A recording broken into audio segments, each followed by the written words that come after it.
بعض اوقات جب ہم مسجد میں جاتے ہیں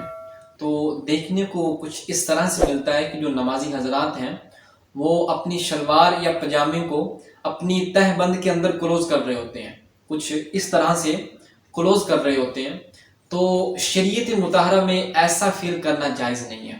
اس کو فقہاء کرام نے مکروہ تحریمی قرار دیا ہے۔ اسی طرح اگر کوئی شخص اس طرح اپنے کفوں کو لپیٹ لیتا ہے اس طرح کر کے،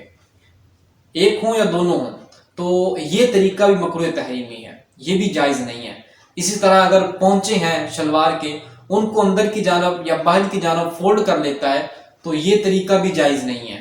یہ مکروہ تحریمی ہے۔ ایسے کرنے سے نماز درست نہیں ہوگی بلکہ اس کا دوبارہ پڑھنا یہ واجب ہوگا۔ اسی طرح اگر جو شرٹ پہنتے ہیں، پینٹ شرٹ حضرات پہنتے ہیں، تو شرٹ اگر کسی نے اپنی پینٹ کے اندر دبا لی، پینٹ کے اندر کر لی، جس کو ان کرنا کہتے ہیں کہ اپنی شرٹ کو تم ان کر لو، تو اگر کسی نے اپنی شرٹ کو پینٹ کے اندر ان کر کے نماز پڑھی تو اس سے بھی نماز نہیں ہوگی، دوبارہ نماز پڑھنا یہ واجب ہوگا، نماز کو لوٹانا اس کے لیے ضروری ہوگا۔